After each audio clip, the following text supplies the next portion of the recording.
Hey, what's up? It's your girl KeyIce. Welcome to the Rep My Block show. We have a special edition today, man. We have a list full of top-notch people in the building and virtual today. We're going to be interviewing some of the Southern Entertainment Awards nominees, and I'm so excited.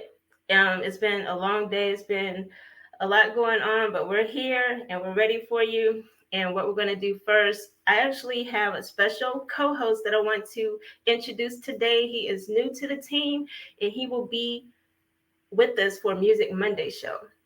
He will be the primary host of that show. His name is Yama6.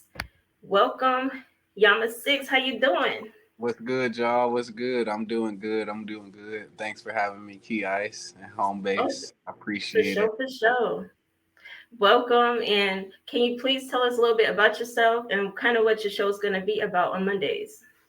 Yeah, my name's Yama6. I'm from Chicago. I'm in Texas currently, but I grew up there. Chi-town. Yeah, definitely. I'm from the South Side. I grew up there. Like I said, I moved to Texas. I've been doing music pretty much my whole life. So I do it all from rapping to producing to doing a little bit of video editing and a lot of marketing for myself and for my friends. So I'm excited just to meet everybody and to be able to kind of build a community with Homebase and to just say what up to y'all and just to get cool with some people. Um, but yeah, besides that, on Music Mondays, we're going to be showcasing different music from different artists and people who have made it onto our playlist. We'll be highlighting them as well as doing small interviews like we do here, just to basically go over small things about them, anything that they want to highlight, as well as just also showcasing their music a bit and kind of giving them a little bit of shine. And then from there, we're just gonna kind of chop it up together and kind of just get to know each other and give y'all the opportunity to get to know them as well and kind of let them share a little bit about themselves. So I'm really excited about that. And yeah, we're gonna get that going on Monday. So That's what's up. We're excited to have you on board. And yeah, y'all, any music you got, make sure y'all send it our way. And he's gonna be doing some live music reviews on Mondays as well. But yeah, we're really excited about this new Monday show we got coming out. And let's go into what we have today. We have the Southern Entertainment Awards edition with some nominees that we're going to be interviewing.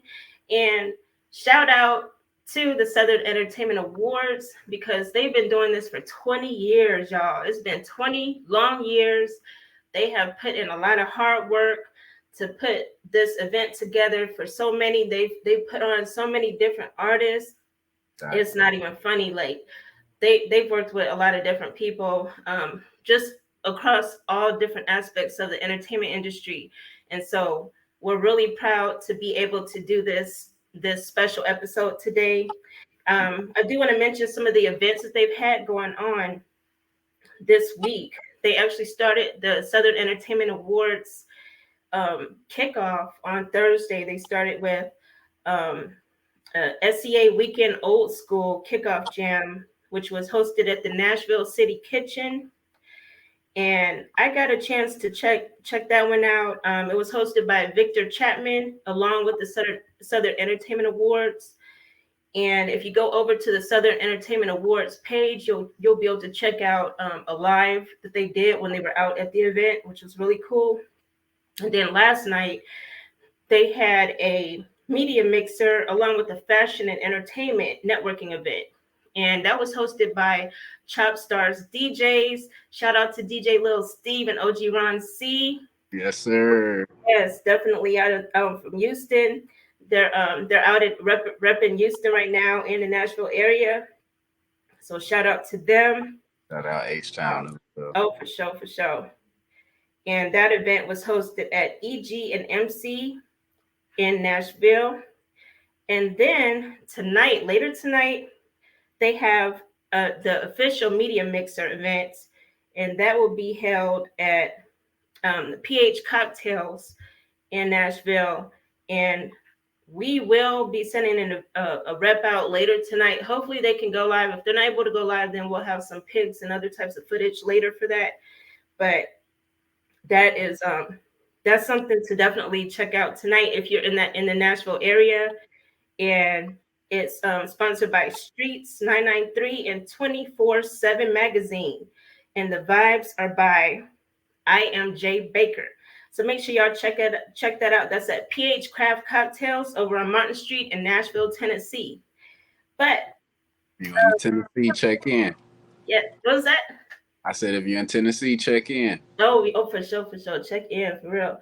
And I do want to mention, um, just to take a quick break from the SEA talk right now, there was some new releases that I wanted to mention for this week that I don't know if you had a chance to check it out, but Little Dirk, his album, have you heard the Almost Unhealed album?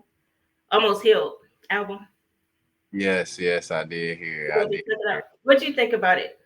I liked it a lot. He has some questionable features on there to me, but they ended up playing out sonically well. So I really liked the album despite the controversy behind it. I feel like his growth as an artist, I was expecting a little more, but still, it was a real fun album. A lot of the songs gave me a lot of the same vibes that I expect from him. So as a fan, I was happy with it overall. I just kind of want to see him on the next album be a little bit more experimentational, if that's even a word. But I just want him to try a few different things outside of what we used to with him. But I really liked how it sounded. It was really fun. I got a lot of songs on there that I'm gonna be playing back. So Nice. That's an interesting take on it with the questionable features. I thought the same. Well, I was really surprised to see Alicia Keys on Therapy Session on that first track. I was like, yeah, for those that haven't listened to it, I mean that particular track is not a it's not a full out song. It's more like an intro. But I was surprised, but I was pleasantly surprised at the same time to hear her on there. And I'm gonna tell you, like when that album came out, I actually fell asleep listening to it. It was like so pleasant. And to me, Lil Durk's music, like in the past, I haven't been able to just like listen to it all the way through like that. But this one, it just everything to me, it was like everything flowed. And I was like, yes, I like this. It was a whole vibe. It really was. So definitely. I think it was curated really well. I will say that. I do feel you a little bit on the growth as an artist. I'm thinking probably because of the title of this, because it's almost healed. Just a lot of emotional trauma, if you will, that was kind of exposed in this album. So I think that's kind of another reason why he may have kept it more along the line of his music that he was already, had out there. But I definitely was feeling that whole album. Another album I wanted to mention, and then another mention, Lil Keke, he dropped the album as well. Make sure y'all check out his new album. And there's a track on the album. The name of his album, by the way, is 25 Summers. So make sure y'all check that out. Shout out to Lil Keke out of H-Town. And if you didn't know, there's a track on that album, and it's called the Lone Star Cipher. The Lone Star Cipher, that is featuring Little Keke, Paul Wall, Big Poke. It's a long list. I'm going to miss somebody. I apologize if I miss somebody, but it featured a long list of Texas artists. But big shout out to King Kyle Lee, Reppin San Antonio. San Antonio is usually one of the cities in Texas that's usually missed, and stuff like that.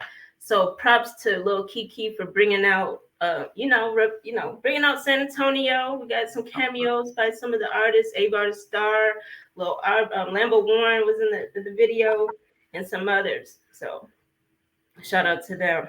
Did you have a chance to listen to that cipher, by the way? No, I didn't. I didn't get a chance to listen to the cipher. Oh, okay. Yeah, make sure you check it out because it's nice. It's as far as the beat, I will say the beat. I expected it to go a little bit harder as far as like Texas, like on the Texas side of the beat. Yeah. But I did like it had like a swing to it, so I did like that about it.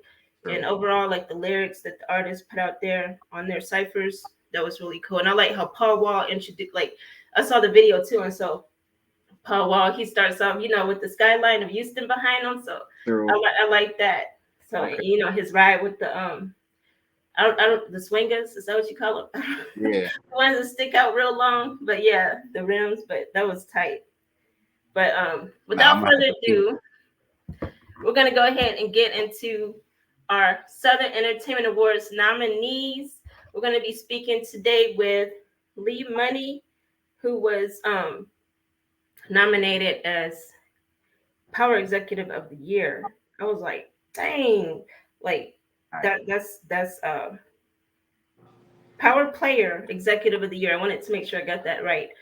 But we're gonna bring him out in a moment, and he has a special guest with him today. Surprise guest. I'm not gonna tell y'all who it is. Y'all see it in a minute. But we're gonna go to a quick break. Actually, as we're announcing the different nominees, we're gonna be playing some clips of videos of current nominees as well as past nominees. So we have a clip here. Shout out to Reezie Rock, who's nominated as Mixtape Artist of the Year for Cigar Music. We're gonna check him out on this clip here, and we'll be back with Lee Money in the building. What it do, baby? You know what it is, man?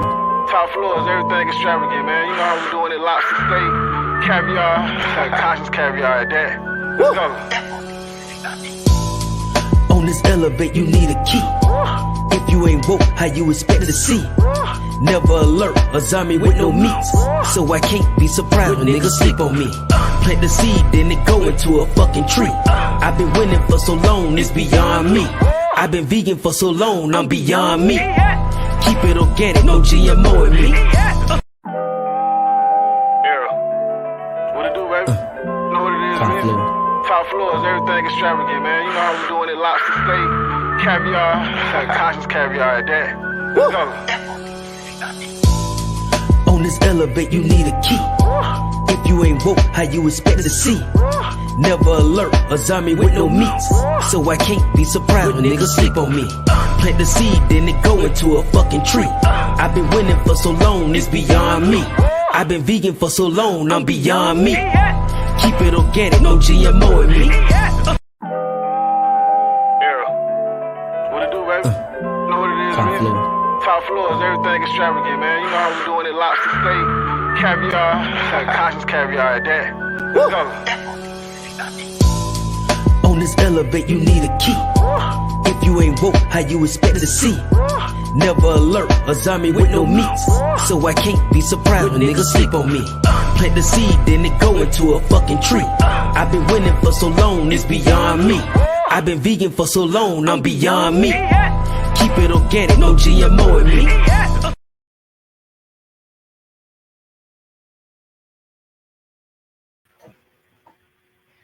Welcome back, y'all. We got Lee Money in the building. What's How up? you What's doing? up? What's up? How you doing? How you doing? Glad Doing to be here. good. For sure. Thank you for coming out. Yeah, absolutely. Now, Lee Money, y'all, is nominated as Power Player Executive of the Year. Oh, gee, my gosh. gee. Man, can you tell us about when you found out about that? How you? Yeah, I can't remember the day actually, but I know Sherril Metal told me about it, and I was surprised to say the least. I mean, not being too, trying to be too humble, but I mean, just because it's a big thing, but at the same time, I was like, I didn't expect it, so it was like, me, a Power Player of the Year, executive. I'm like, wow, okay, so maybe some of the stuff I'm doing is paying off. Maybe somebody is paying attention. So yeah, it was a wonderful thing. That's a beautiful thing. I mean, you've been putting in a lot of hard work. Can you tell us about a little bit about yourself for those who don't know? All right, well, I am Lee Money Management CEO, owner, and just all around cool guy. You know what I mean? There's so much to say. I don't even know where to start. I mean, I'm a guy who loves music. I mean, music is universal. So I mean, I love it. I love music. I love working with people. I love helping people. I love the success that comes with it. I love meeting the other personalities that we run into when we doing the things that we do, just to vibe and learn and network. And I'm a business oriented type of guy that really wants to succeed and see everybody win. Oh, most definitely. And can you tell us a little bit about because you are also an artist yourself, or at least that's how you Yeah, started. yeah, I did. And can you tell us a little bit about that, and then what made you decide to transition over to starting your own management company? Well, I mean, me as an artist, I mean, I did my thing for a couple of years. I'm still getting royalties from the '90s and stuff. You know what I'm saying? Okay. You know what I mean? But it was more of a transition to me, as in, I mean, I see things changing, and not that I can't hang, because I mean, hey, I rap better than most of you artists. Ooh. But you know what I'm saying? But it was just it's a matter of me wanting to give the knowledge that I have and understanding that, I mean, this is a young man's game. You know what I mean? When I say young man, I mean not a kid's game, but a young man's game. You know what I mean? I don't have the time for the extracurricular. You know what I mean? I want to be in and out. I don't want to necessarily. So I want to teach and show the things that I learned as an artist, and I transitioned it into being a manager. I'm like, okay, well, what did I need, and what didn't I have? What could have made me be better in certain areas and stuff? So I transitioned from the artist to looking at it from not what do I need as an artist, but what would an artist need as from a manager. You know what I mean? So that's how I started, and then I mean, just from there, it's just I mean, learning as I go as well on being a manager, because it's different than being an artist. But you know, the little nuances, and I actually like this better because it's I'm not really in the spotlight too much. I don't like all that attention so much, you know. But okay. Well, I mean, can you tell us a little bit about some of the artists that you currently have on your roster? Absolutely. Well, of course, we got AJ Stacks, Big Stacks on Big Wax, you know what I'm saying, for sure. Lambo Warren, you know what I'm saying. We got Cedric Walker. He's in Dallas, Fort Worth now, you know what I mean. He's from Chicago. Okay, but Cedric Walker, you remember Cedric Walker, right? You remember, I do. Yeah, he's on the roster, and of course, Mari 3 Times and Little Dallas. We have them. They're in training right now. You know what I'm saying? Okay. You know, we got to, because we're professional over here, so we got to do it right. So you know, but it's some other people that I have that I'm looking to work with. But other than that, those are the solid ones on the roster. You know what I mean? And AJ Stacks and Lambo, they're the crown jewels, if you will. You know what I mean? They members only, balls overall. They're doing their thing for real. Oh, for sure. I'm honored. Yeah. Yeah, and I know. Well, I heard AJ has an album coming out soon. Oh yeah. It's third run. He's man. Sheesh.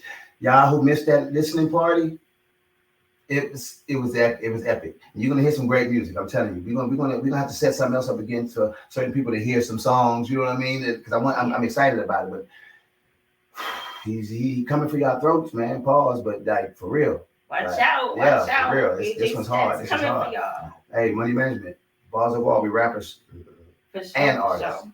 Yes. And can you tell us a little bit just about, like, in general, from now that you're working with artists as a manager, what has changed, like just in the industry period, as like, from the perspective of being an artist, since you were an artist to now, like what types of things have changed, like as far as like the networking, performance-wise, things like that you can notice? Well, I mean, it's a lot. I mean, of course, social media is a big thing, you know what I mean? But, we come from the era of guerrilla marketing, getting out in the street and doing the street teams and being in people's faces and seeing people, you know what I mean? Not just, typing to people. So that's a big change. And I'm old school, so I'm used to, I still need the interaction, the people interaction, because you don't necessarily know unless you see somebody. You can see the joy in their face. You can see the disinterest. You can see any of that in their face. You know what I mean? So I like to be more personable with that. But I mean, the game is more accessible. The independent game is I mean, it's through the roof right now. It's so easy to become an artist. It's so easy to put your music out there and be heard. Now, to do it the right way, that's a different thing.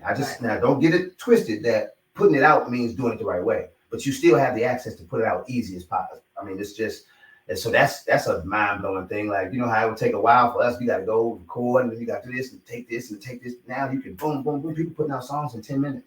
Like, when did you make that? 10 minutes ago. Like, what? Right. And now it's all on all platforms and everywhere. Like, so the instant access is a change for me.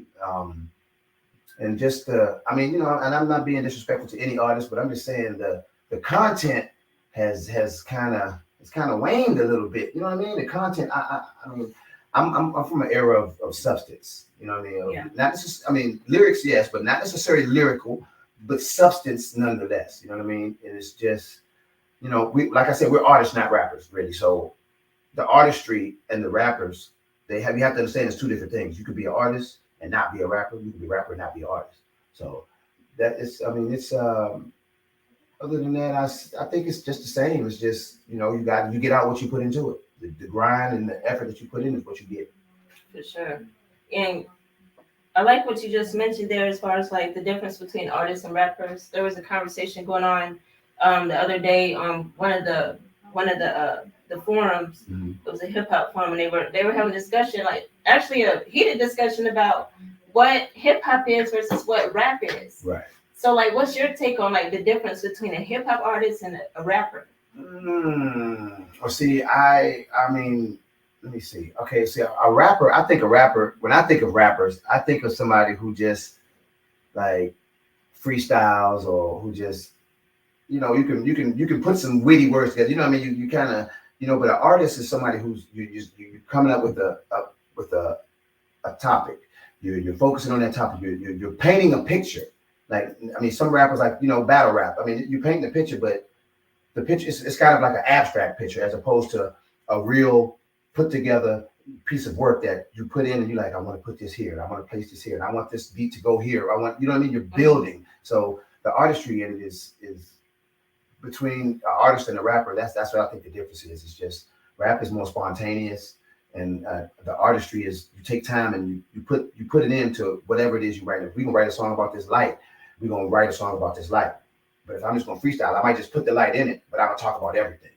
You know what I mean? Yeah, so I'm just throwing everything in the room in here. But if I'm focusing on that light, then I have to write a song about that light. This plant has nothing to do with this light unless I incorporate it.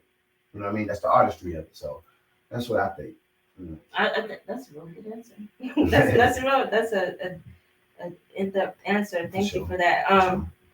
One of the artists on your roster it happens to be your son. Absolutely, 3 times. Can you tell us a little bit about like the pros and cons of having your son as one of your artists, and have there been any issues or anything with that? Well, absolutely. I mean, I'm not gonna lie. I mean, of course, it's a gift and a curse. I mean, it's a gift because I get to watch my son grow and learn and do these things, but it's also a curse because I, as well as him, we have to understand that there's a manager side and I'm always going to be your father, but I may not always be your manager.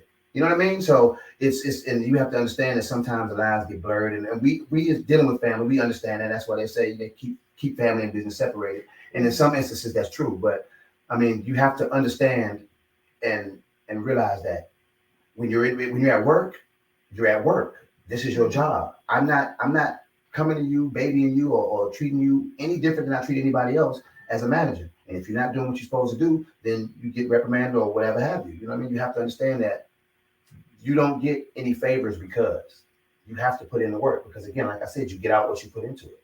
Right. So it's I mean, it's easy, and it gets frustrating. I'm not gonna lie, it does get frustrating, but it's because I love him so much, and because that I have to learn the lines too. Like as a father, I'm like, I know you can do this. I want you to, you know what I mean? But I can't push him because it's, you know what I mean? I don't want to mess with his artistry. I don't want to, you know what I mean? So it's like, it's a fine line, but I mean, it's been quite a ride, and it's fun. And I mean, I got him for sure. I got him.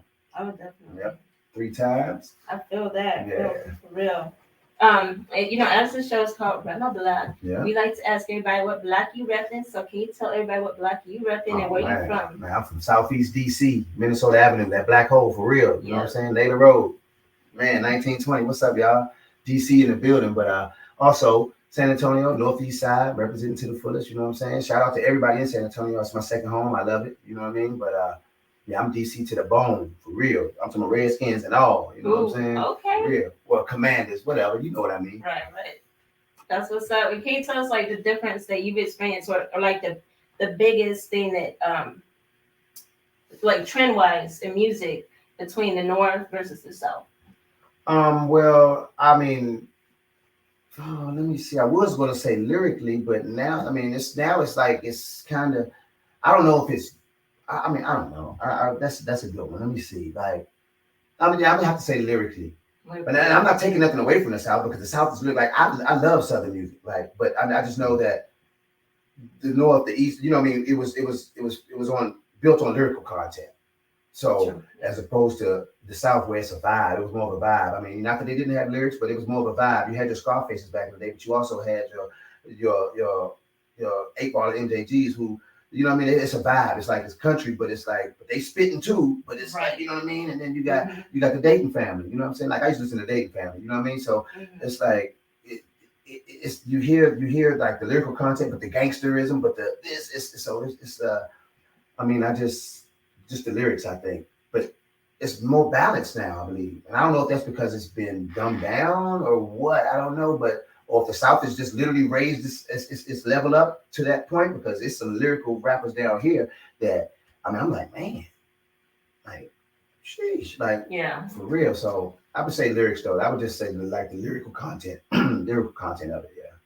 yeah. I feel you on that because I'm from Ohio, Mhm. and I mean, not that we're really known. We got a few artists out there that's known. Yeah.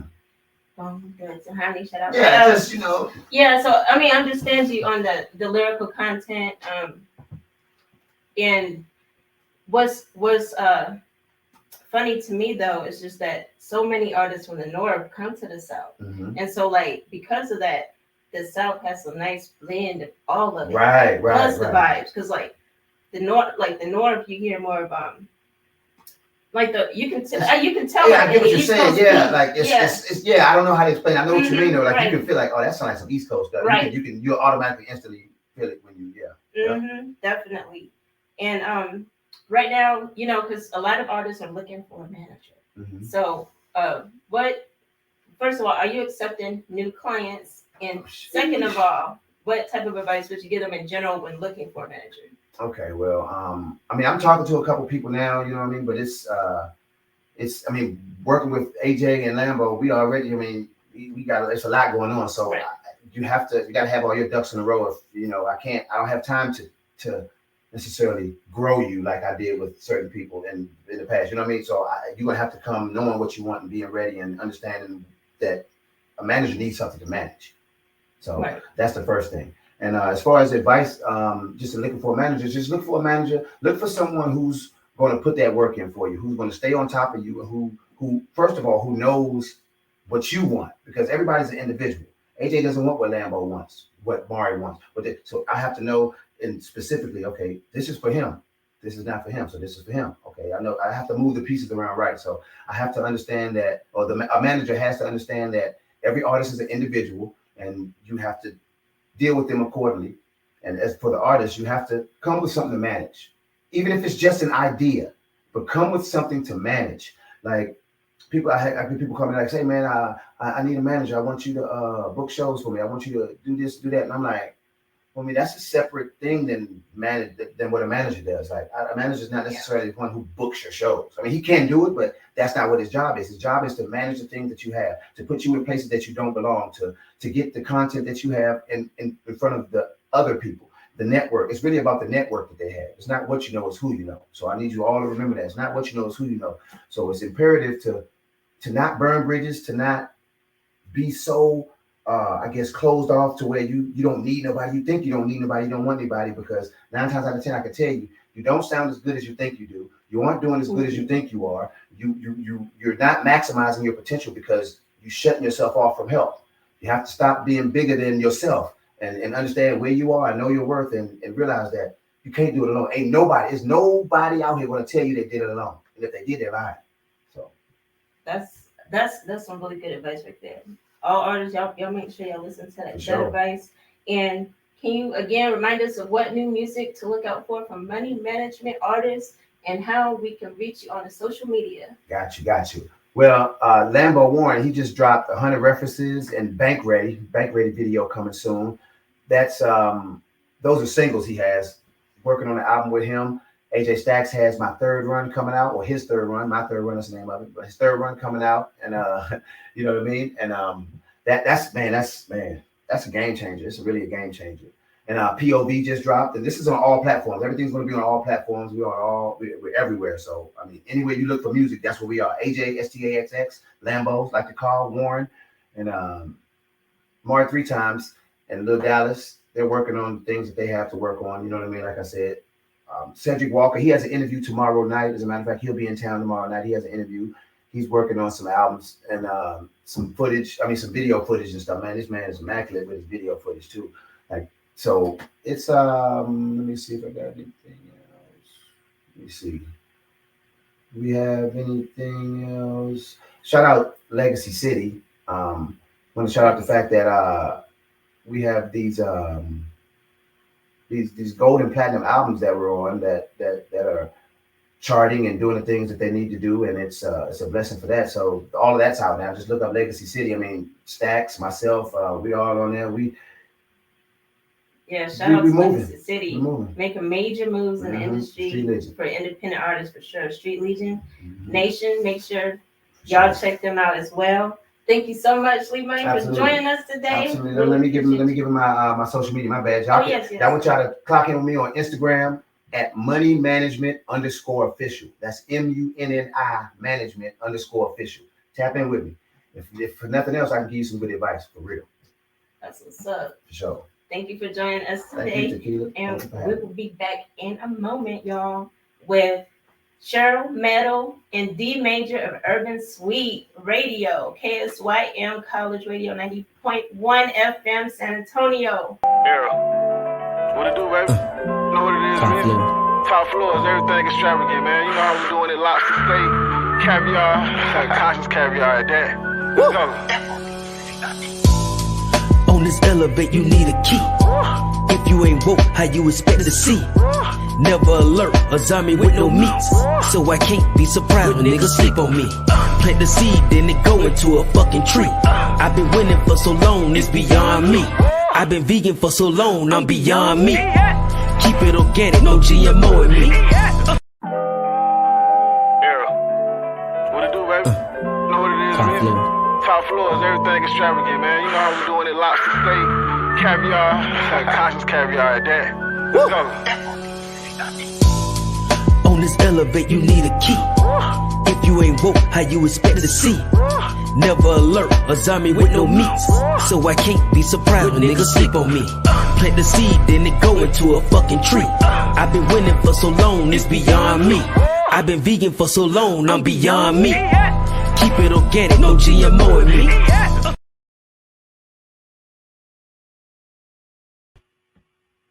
Welcome back. We are in the mix, y'all. Rep my block. I'm your girl, KeyIce. We just had Lee Money, special guest on the show. He is nominated for Power Player Executive of the Year for the 2023 Southern Entertainment Awards. Next up, we have Urban Suite. Oh my gosh. I'm going to make sure I get all of their nominations correct because they have a lot, and they are also previous winners of the Southern Entertainment Awards. We have special guests, Urban Suite, Sherril Metal, and D Major, nominated for not one, but 3 awards: Radio Station of the Year, Radio Show Podcast of the Year, and Sherril's nominated for Photographer Journalist of the Year. Please welcome them to the show, y'all. Hey, what's up, everybody? Sherril Metal, how y'all doing? Hey, what's good? I'm so honored, first of all, to have you both on the show. Thank you so much for joining us today. Thank you. How are you doing, first of all? I know it's a busy weekend with Memorial Day and just a lot going on in Southern Entertainment Awards. How are you guys doing? Doing pretty good. Like I said, it's a busy weekend for us, so I hope everyone's enjoying the Memorial Day weekend. Definitely wish that we could be there in Nashville, but that's okay. We send our love and support to Gennaro and Infamous and everyone there. For sure. And congratulations on your nominations. And last year, I know you took home some awards. Can you tell us a little bit about that? Ladies first. Wow. It was, the whole thing was really chaotic. We were running on Texas time, so we were an hour late. And during that hour, D Major won his award. We're right here. D Major won his award. Oh, that's nice. Beautiful. And then when they brought up the photographer, I was sure, we were we went out there not expecting anything at all. We just wanted to be out there and to, after all these years, be in the excitement of it all. And that night we both won. Yes, that's what I'm talking about. And we're the first married couple in all their 20 years. We're the first married couple who won on the same night. Wow, congratulations. That's legendary right there. Oh my, they should have a special award just for that. They should give you that. Wow. That's amazing. And for those that don't know much about you, which I'm sure most of the South knows, the US period, but for those that don't know much about you, can you tell us a little bit about yourself and like just your experience in the urban entertainment industry overall? I've been like, let's say 1979, I started my college radio career. And with that, you know, getting introduced to so many different artists and going to being sent out, because when you're with the college radio, you're also there's events that go on and you're sent out to the events. So I got to be immersed in everything, going to different events, being backstage, helping people. They taught us everything from the radio portion to the TV portion. So we knew everything when we were sent out. We knew how to run camera. We knew how to see everything. So I've always, and growing up, I in school, college, you know, choir, and when I got older, I started doing some promotions, you know, similar, you know, to how you started. And it just went from there. Met artists, became interested in the music game, got knowledgeable in the music game. Before I left out there, I was doing weekly events. And when I came out here, I already had a little bit of a buzz, I think. And so I think it was, I mean, Ghost and Lee Money can tell me exactly. I think it was like 2005, 2006, I got involved with SA Urban newspaper. Yeah, shout out and if y'all don't know what SA Urban, SA Urban was just like the Current.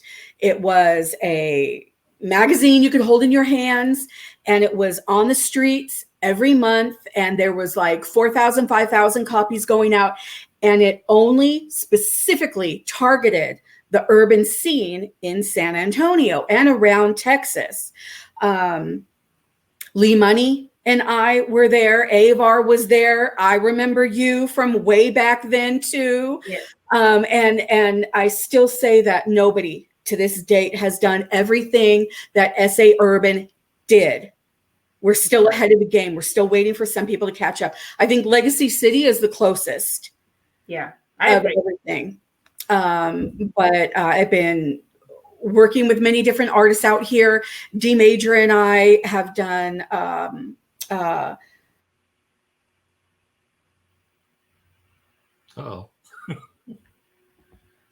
okay. I see she froze up.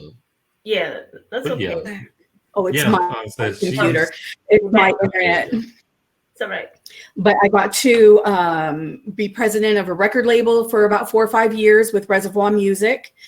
And that's one of the awards that I won. The 17th annual I won for Group Label of the Year. And that was for my work with Reservoir Music for True Ev's Own Records. But it's been awesome. I've helped countless artists get together and do collaborations. I've put people in many rooms, many rooms, and I still do. And so happy to do it. Yes, y'all, she is the queen of urban entertainment in San Antonio. I'm just gonna say that she really is, y'all. The hashtag I push SA.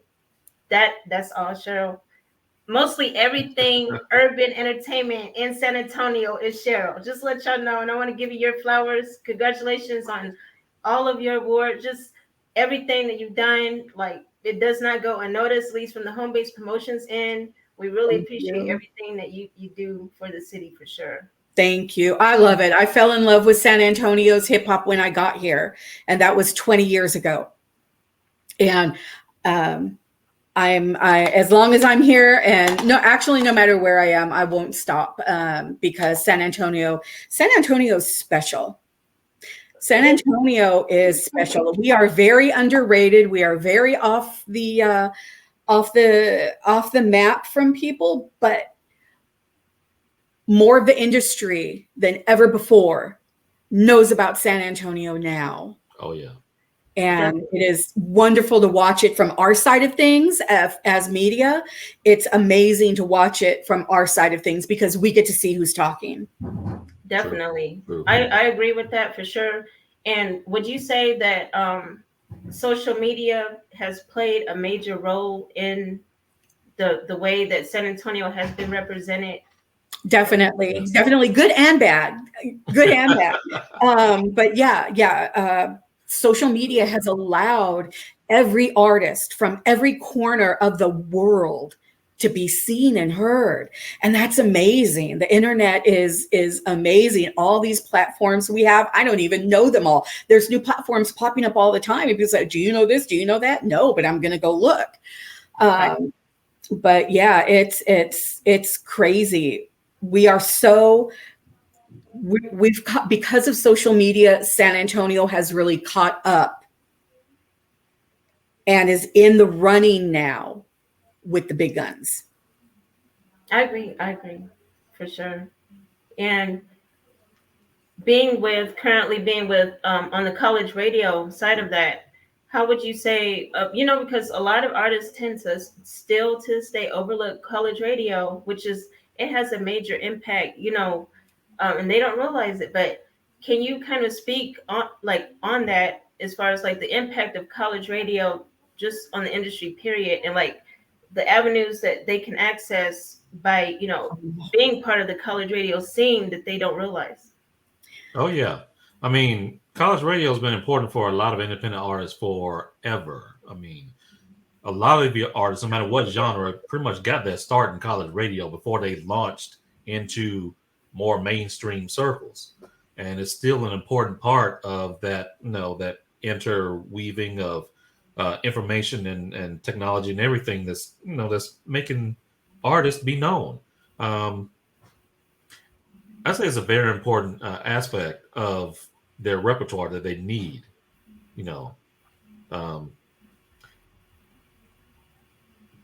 basically you're cutting yourself off from an audience that you could be having by not paying attention to college radio, just strict to mainstream radio or stick to streaming. Yeah, there's a major aspect of people who might not discover you if it wasn't for college radio. And we're here to be that, that cog in the wheel to make things go around. Yeah, absolutely. Like with corporate radio, and I'm not downing them at all, but they can only play what they're told. True. And that's corporate radio. And that's okay. That's how they make their money. And their target market starts at what, age 14? Something like that, 14, 15, even 12, because brainwashing, whatever. But college radio, we don't get told what to play. We don't get a list. We don't get anything that says you have to play this and then you can play whatever you want. We play whatever we want. Every episode of the Urban Suite that you hear, that man put it together 16 years. Every Monday night for 16 years. Amazing. Put together this show. This is all him. He gets to choose every single song that's played.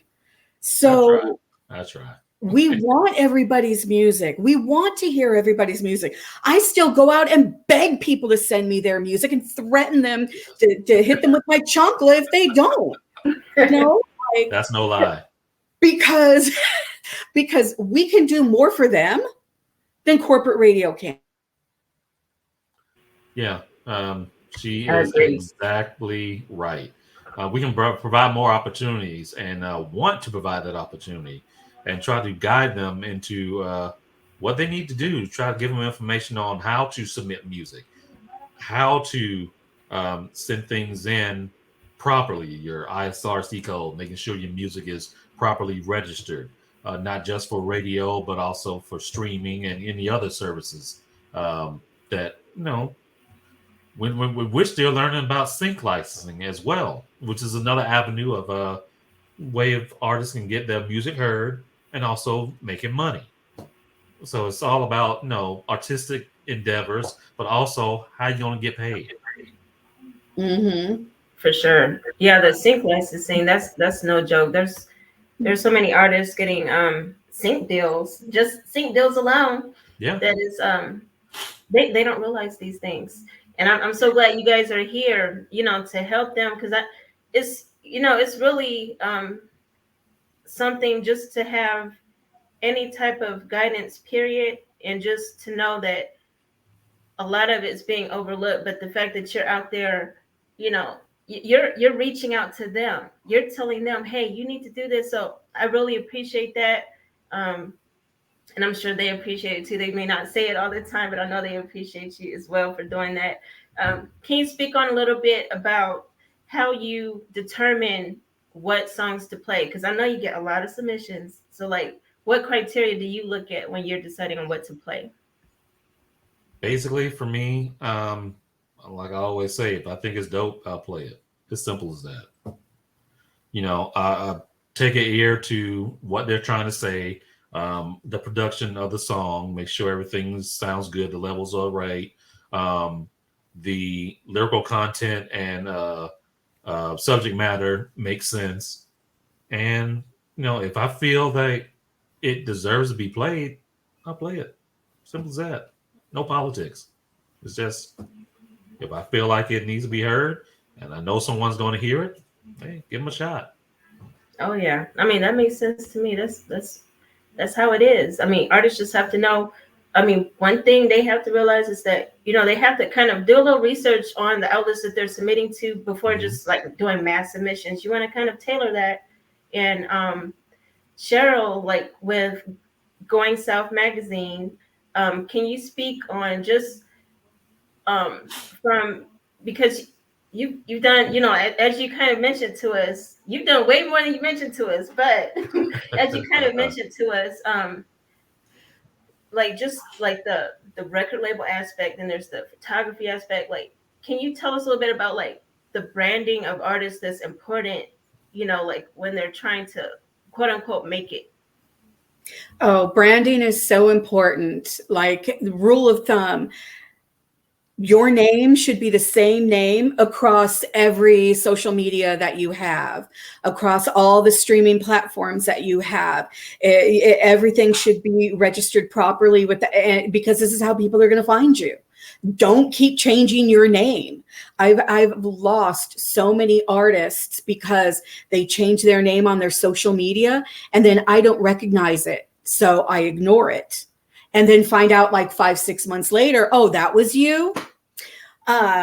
So keep that and work with somebody, get some good PR, get somebody who's, not just decent at making flyers and logos, get somebody really, really good. Even go to Fiverr. Fiverr has fantastic people over there. And make everything consistent. When we were at AJ Stack's listening party, fucking amazing, may I say. I'll say it twice too. Yes. His album cover is insane. It's insane. Pay people, pay professionals. Don't slack on that stuff and build relationships.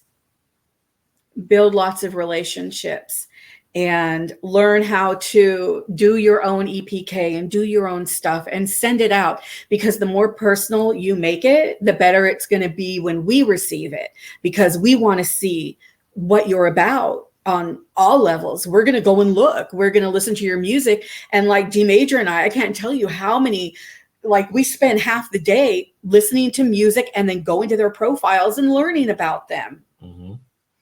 And it's time consuming. That's really time consuming. Yeah. It's really time consuming, and I'm at home, so that's okay. But D Major works outside of the house, also for a nonprofit organization that supports San Antonio, so he's not only doing it, on his off time, 24/7 is him 24/7. But yeah, get everything together, get a good photographer, take pictures everywhere you go, but don't post them right away. Okay. Do photo sessions. If you know you're going to be out and about somewhere, bring a couple of extra outfits. Okay. Change into those outfits. Take pictures. If you have a friend that's with you, take pictures, but don't post everything immediately. Little by little, give them small doses. Let them see where you're going, where you've been, and put your logo on that. Put your logo on everything. For sure. I agree. Those are some power tips, some key tips that all artists should follow. And it's really important. I mean, especially if they're trying to make it, because sometimes I'm thinking, okay, if you're not doing all these things, then what are you really trying to do? I think they should ask themselves that sometimes. What are you really trying to do if you're not asking these things? There is a question for my co-host, Yama. Yama, you want to come on? I don't know if I could. Okay, I brought. Okay, there you go. Hey, how y'all doing? Hey, what's good? Hey, peace. Nice, chilling. I wanted to ask y'all, what is something that separates an artist for y'all when y'all are first being introduced to their music or to their artistry or just them in general? D Major? Basically how they approach everything. If they seem like they're actually serious, it will show in how they approach you as media, how they present their music, just how they approach everything. And they've got their paperwork in order. If they've taken the time to study just a little bit of the business, and a little bit of making sure they got a good ear, so they know when the song is presented to you, the production value is good, the beat's on point, what they're saying makes sense. It's just about the approach.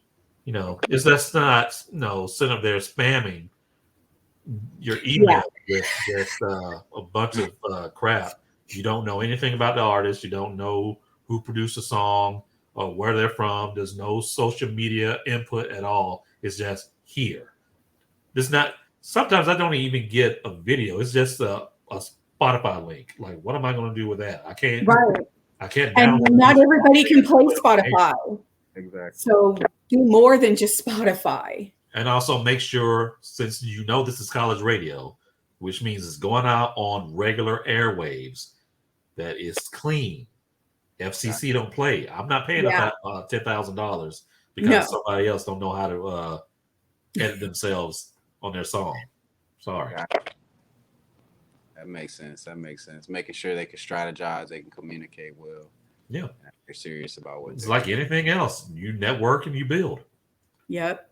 And we love meeting people in person. We've been on different panels and talked to audiences of artists, and we love to do that. And we love to meet them and get to know them because that gives us more insight into their music. Gotcha. And we listen to the words. Well, one, we have to. He has to, editing it, but we really listen. So if you're saying something really nice, we're liking that. If you're saying something really stupid, you usually get an inbox from me saying, send me something else. Gotcha. Okay. Let me hear something else. This is the one.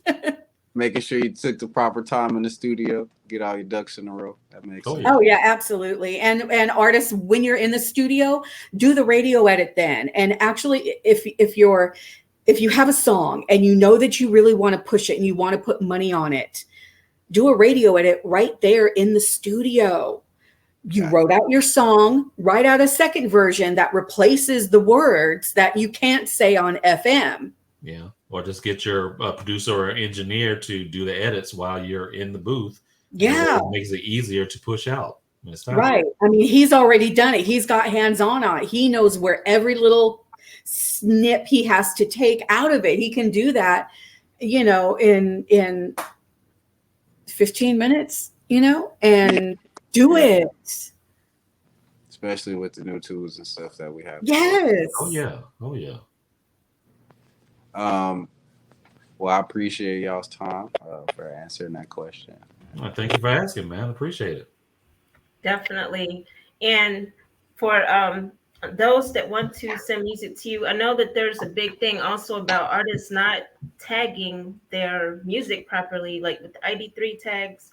And Sherril, I've actually seen some of your posts where you like getting on the artists about that ID3 tag your music, you know. So you bet. From day one when I got out here, I would run around telling the artists, get on your business, get on your business, get on your business. And I would get hit with, oh, but I can't afford it. I can't afford it.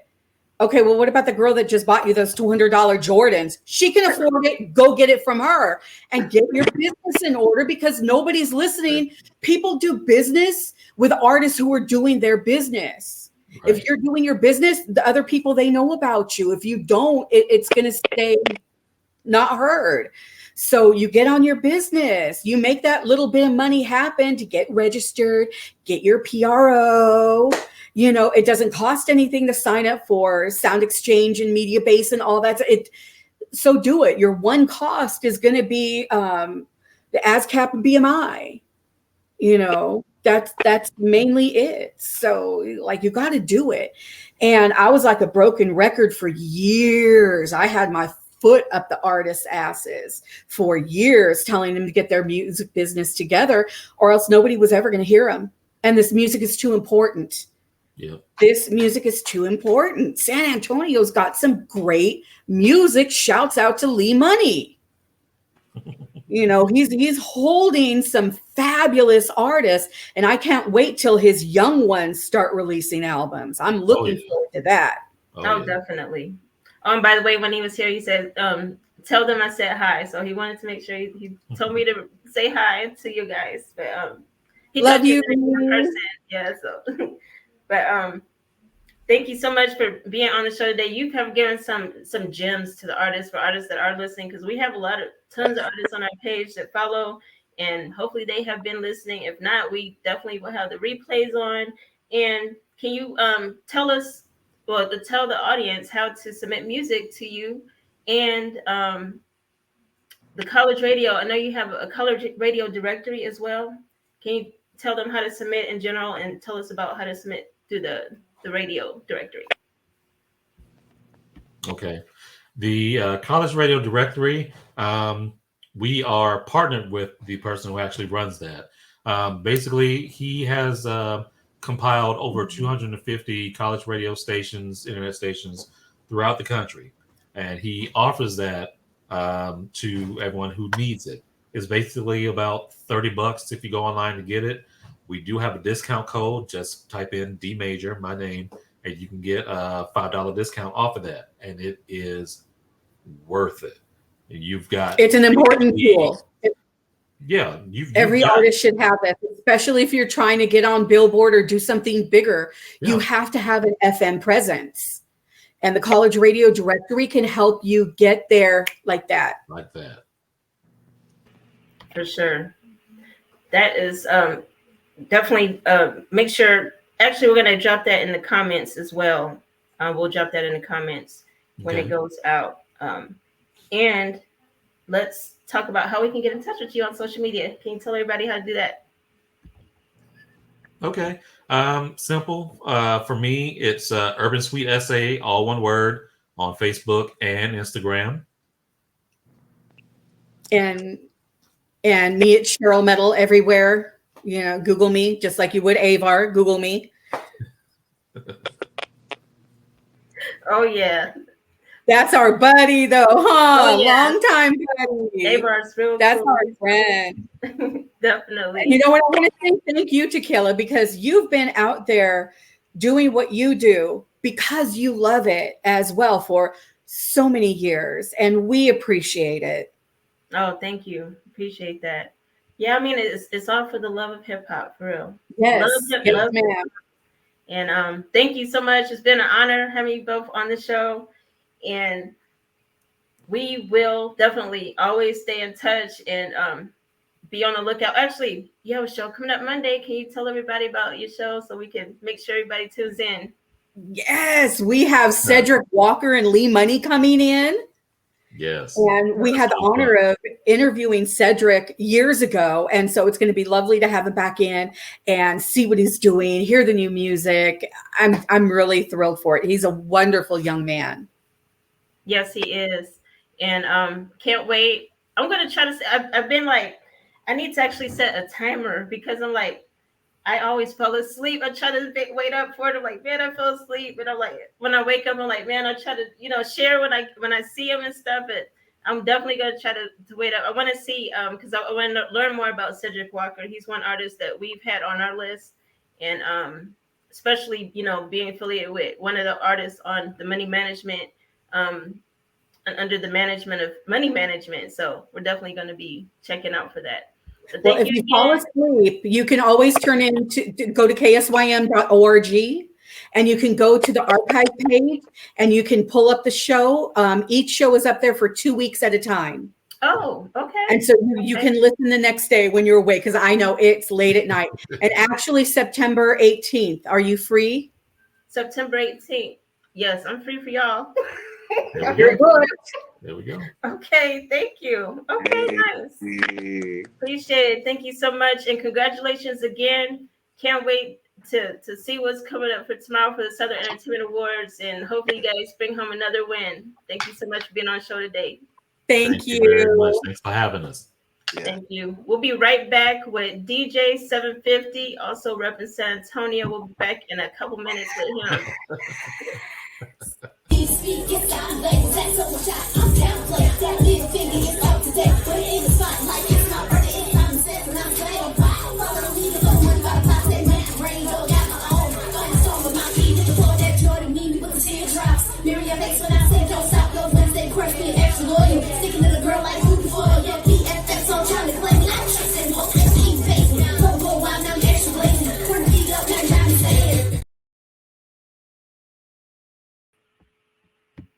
That was DestinyMuah.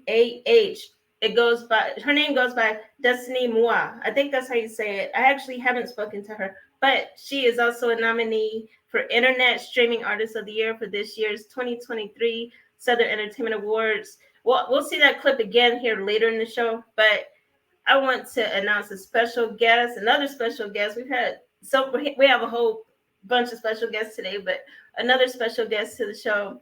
DJ 750, he used to go by DJ Ghost. I miss DJ Ghost. I'm going to talk to him about that, by the way, again.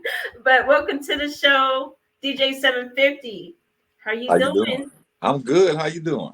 I'm pretty good. Thank you for having me. Oh, yes. Thank you for being on the show. Congratulations on your nominations. Thank you. First of all, DJ 750, can you tell everybody what block you rep? This rep my block. We got to know what city you repping today. Oh, I'm repping San Antonio, 210 at all times. That's what's up. That's all it is. Oh, yeah, for sure.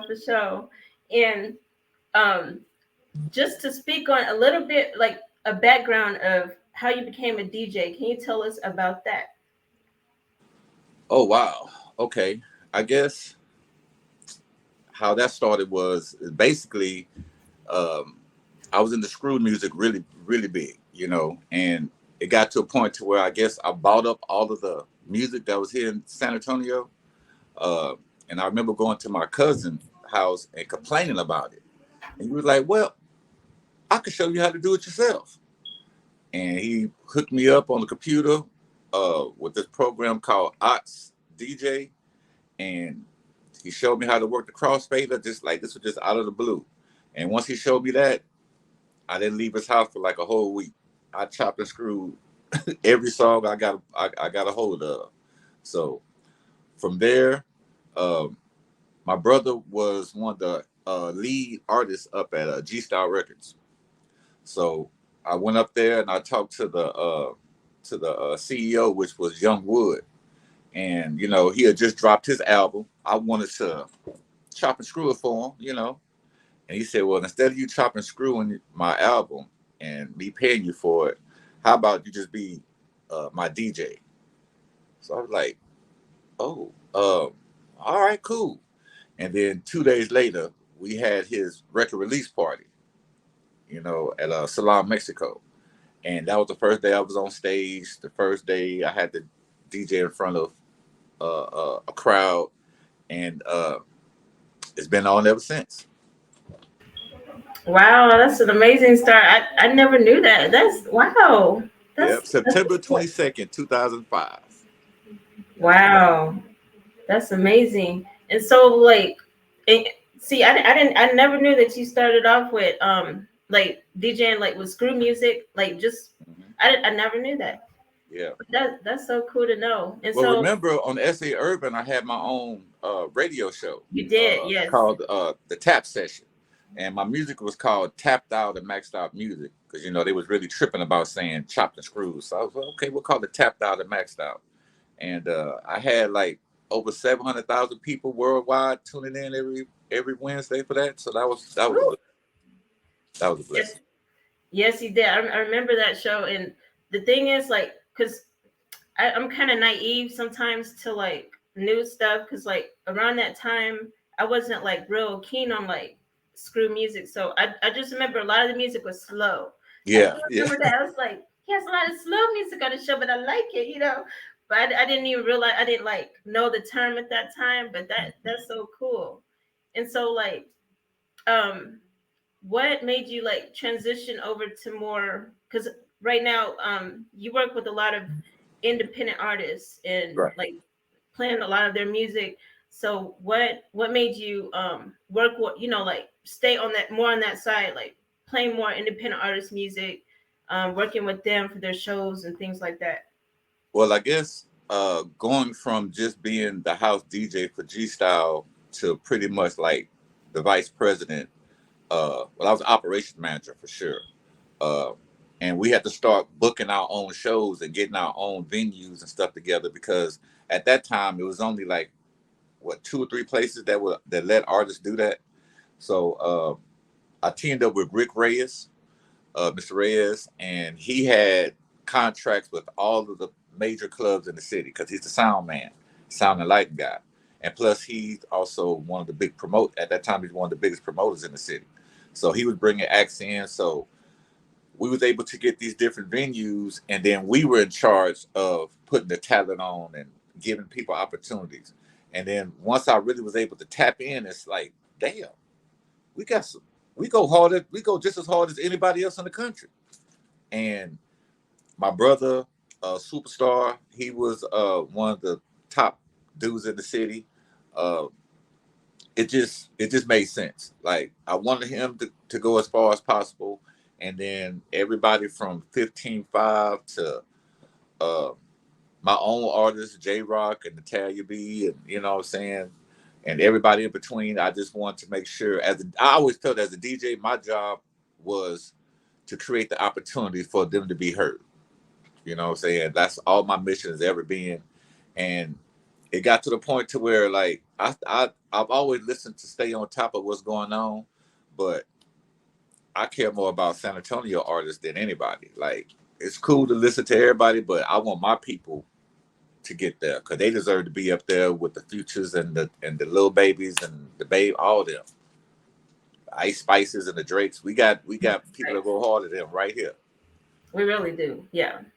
Yeah, you're correct on that. And I mean, speaking along the lines of that, are there any artists that you currently work with or have worked with in the past that you feel, first of all, that you kind of favor, like in the San Antonio, you know, because DJs have a different ear than others, because you're always, you know, working with the music, curating the music that you play. So is there anybody that you think like really stands out right now?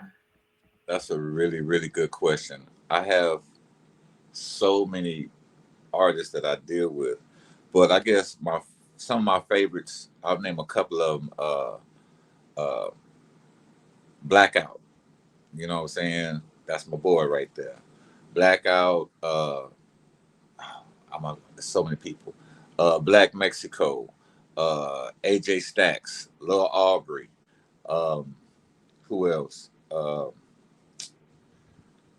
It's a lot. I can't even think right now. I'm on the spot. I can't think, but it's a lot of people that I've been working with them. I either did I was with them. I DJed their first time getting on stage, or in the beginning when they first going. So I have a lot of rapport and our relationships with a lot of artists here in the city. So I've seen a lot of growth. So that's what makes it a little hard for me, because I know you started out one way, but right now, like, you crushing it. Like on the female side, Lil Birdie, Kayla, Ricky Allman, Dynasty 3. Those are just a few, but all of those people and ladies and gentlemen, they have the potential to go platinum. Like, it's crazy. It really is crazy. You named a nice roster artist. I'm like, okay, DJ 750 about to start his own record label in a minute. Well, remember, I had my own record label before, the Haunted House Music Group. That is, you've done so much. You've done so much, and I'm like, you really don't get the flowers you deserve. Like, I know personally, like you're like one of my favorite DJs in the city, and I'm like, I really appreciate everything that you've done, because it's like, it's crazy. You've done so much, and like, just even if you can speak also on one of your projects, Music Flicks, that is growing a lot as well. Can you tell everyone about that as well?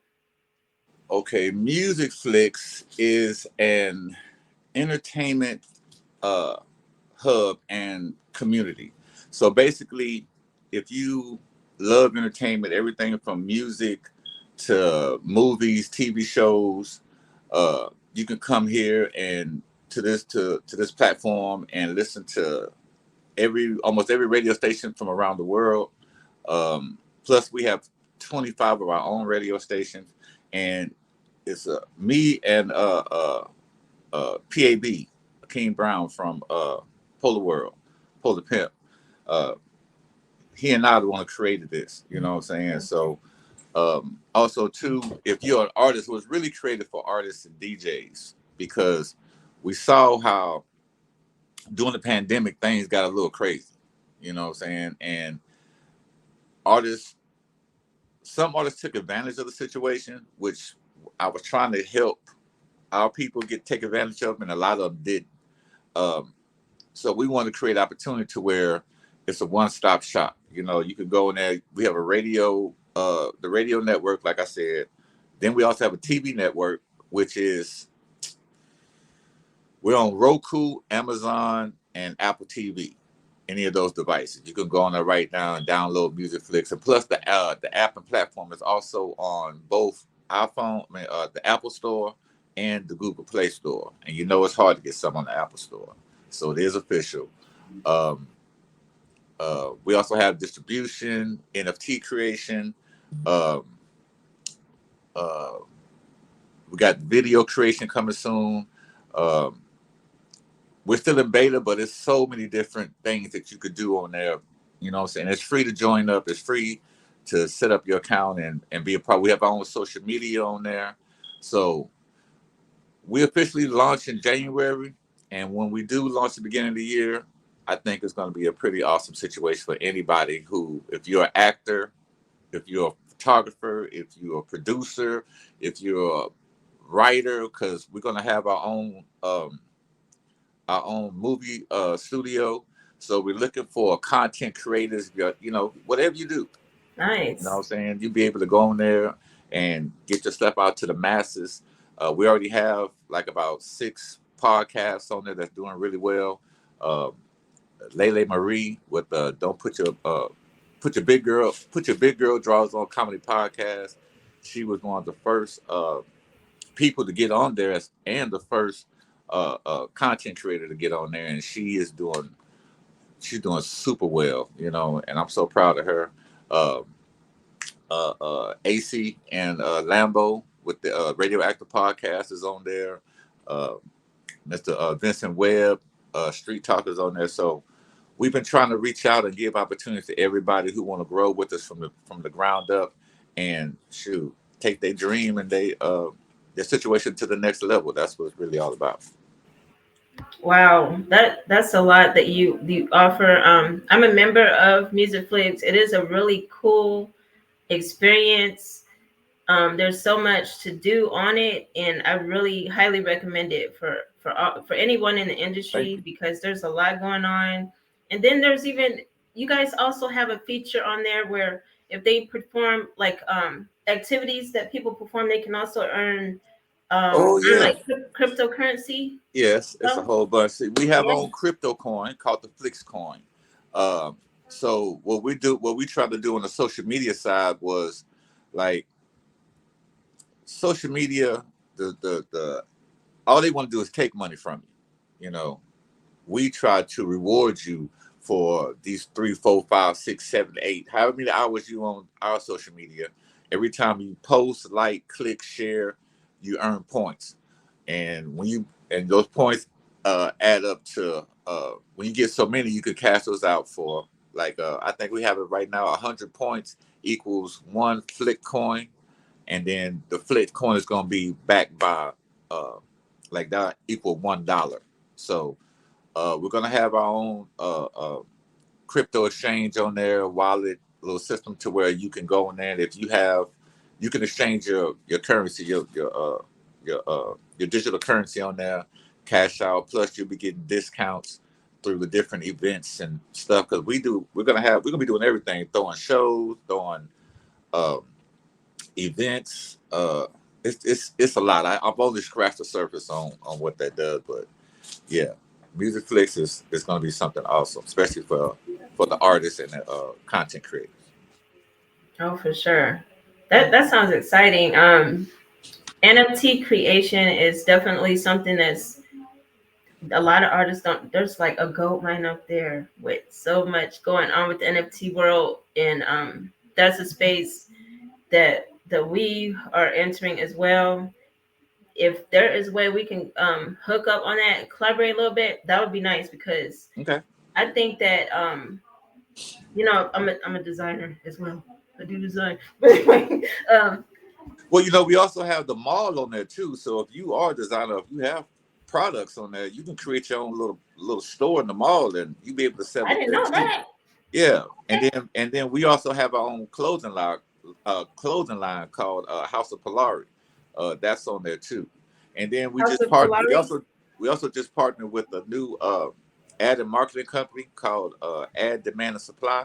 So you know, people can go on there and join for free, and all they need is if they have their creative already or that ad already created, then just put the money on there you need for your marketing budget, and you could market like the big dog. So whatever you got, we can sit down and help you get wherever you're trying to go. That's not a problem. That's what's up. Especially for you. So, you know, I got you. You're back 1,000%, Kate. You know. Yeah, that's what I'm talking about. Appreciate you.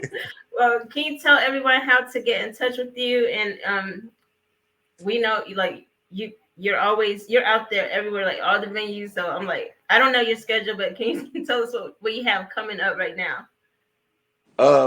Tonight I'm gonna be back at Via Deluxe, with Steve Santos. We do local hip hop, like a showcase every 2 Fridays, and tonight's like a special one. But I try to stay.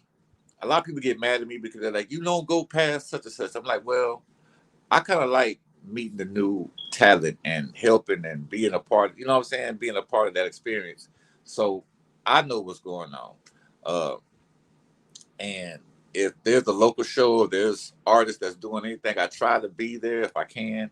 But it's mostly about trying to be in a place that offers an opportunity. Right now, Vier Deluxe is, to me, one of the hottest spots in the city. That's 8800 Broadway. Mr. Waltz and them, they help everybody. It's not about the money. It's about building an opportunity for people and showcasing people's talent. Of course, he's there to make money, but like he's one of the few Black-owned venues in the city. So, you know, I want people to go out and try and help him. Other than that, everything on social media is DJ750. Except for Facebook, it's Jeffrey Wilson. Then it's spelled out DJ750 FITTY. Or you know, you can go on Musicflix MUSIXFLIX.online and join and you know see me on there, DJ750. That's what's up. Thank you so much for joining today, and best of luck on your nomination. Hope you win tomorrow. Yeah, this is the third time, so hopefully the third Yes. time the charm. You know what I'm saying? Oh, for sure, for sure. Appreciate you, and we will be back in a moment. We have Destiny. I need to learn how to say her name. But DestinyMuah. I'm going to say it like that. That sounds better. Wow. DestinyMuah. We'll Yeah. have a video for her coming up. But thank you so much, DJ750. Much love to you, and we'll be back. All right.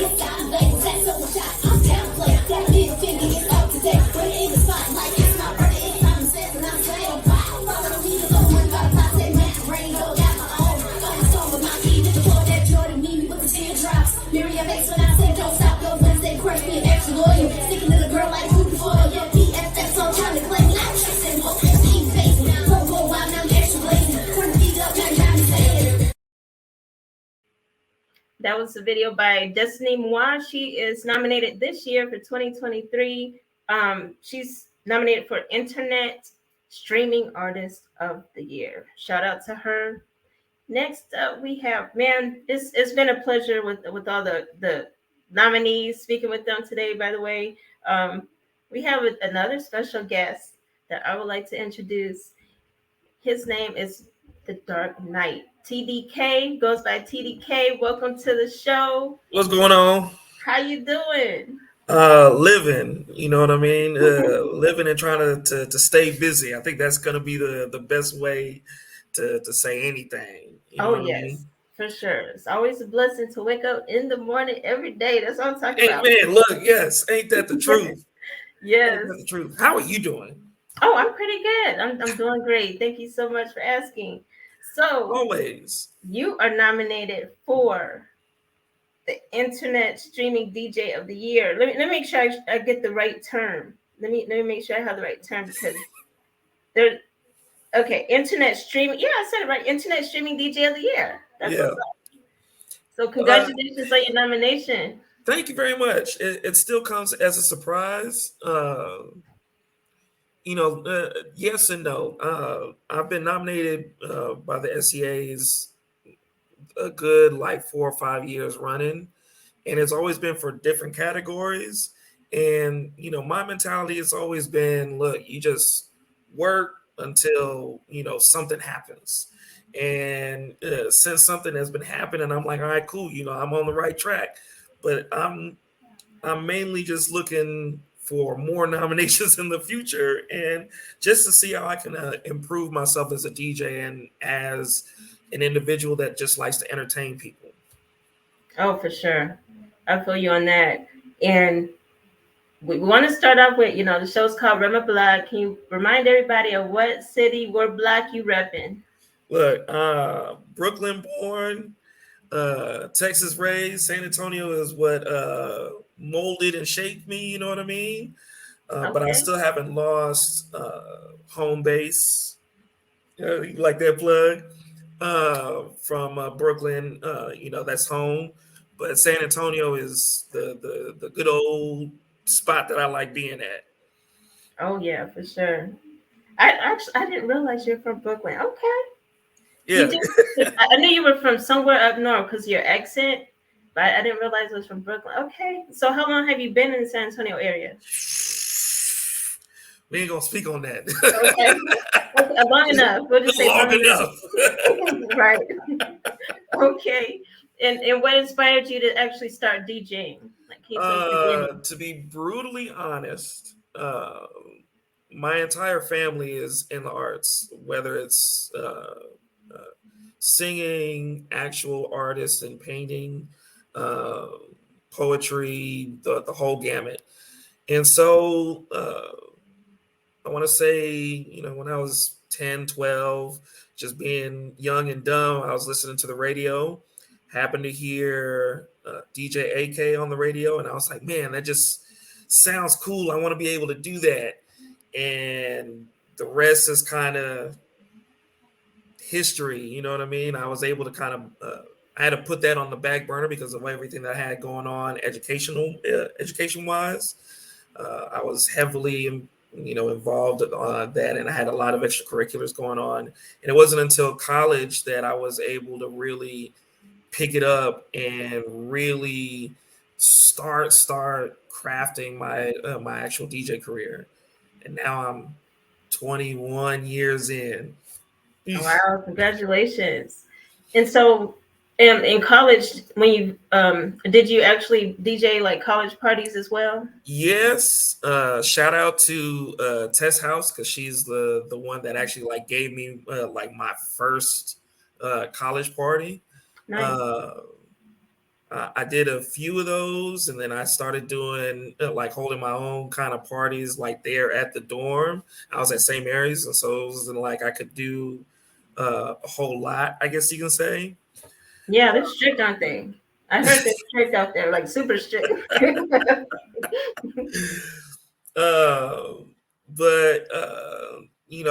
Fortunately, I did have a lot of opportunities to be able to do things. But then, I had to kind of take a step back. Life happened, and I was blessed with my first daughter, and then had to take a break from DJing and get back to DJing. And that's kind of how the framework for it has been. Okay. And tell us about like the name The Dark Knight. That's different. Like, you wouldn't think of a DJ named The Dark Knight. So where's that come from? So when I first started, I went by DJ Exquisite. And then I remember that because that's when we had booked you for a bit when you were DJ Exquisite. Okay. So then I found out like, man, there's 3 or 4 other DJ Exquisites that are like, one was literally on the same campus as me. And there was another one in San Antonio, and then there was another one that was out in New Braunfels, Austin area. So I was like, man, well, maybe since I spell it different, it'll be okay. So then, I kind of kept that name for a while. And then this is maybe like year 6 or 7, I started doing internet radio. And one of the curators for the internet radio station, he started to give kind of tag names for everyone. He knew that I was a Batman fan, and he was like, we gonna name DJ Exquisite The Dark Knight. So I was like, all right, that kind of stuck. That stuck for a bit. And then I linked up with another DJ. He went by D Nice, and then he started going by DJ Own. And then we were just having a casual conversation. He was like, man, you should just drop that DJ Exquisite, just go by The Dark Knight. And just like how you said, how many DJs do you know just have that? And he's like, that could just be a whole thing, and you should just do it like that. So ever since then, that's what it's been. And that's almost 12 years ago since that's been the case. Yeah, it's been a while. Wow. I mean, I really like that name a lot. Because you can brand yourself easier that way as well. Because Exquisite, it's a great name as well, but it's just harder to brand because, especially like you said, with so many other DJs with the same name. But yeah, The Dark Knight, and then your logo. Love your logo. Thank you. I want to ask you, like, because you, like, music wise, I know you have like. First of all, I like your taste in music because, like, whenever you go live, I want to make sure I join it because I love how you DJ. I love your style. And so I want to ask you, like, when you first, because, like, I'm sure you hear tons of music all the time. So like, Mhm. what makes a song stand out to you when you're deciding on whether or not to add it to one of your sets? It kind of depends. I really am the type, because I listen to a lot of different, and I have to put it like that, even though people are like, oh, well, you listen to it. Yes, I listen to a lot of music. Aside from like country, you know what I mean? There's a huge plethora of music that I listen to. So I end up, really just plugging music in for the various vibes that I may be, whether it's a specific mixtape that I'm doing, or a specific, kind of mix, or uh, anything that I'm like, oh, if I'm in the club, like this will go in the club, or if I'm doing, this happy hour, or this would go in this happy hour. Oh, I'm doing this baby shower, and it's kind of like the pre-music and stuff. This will go perfect here.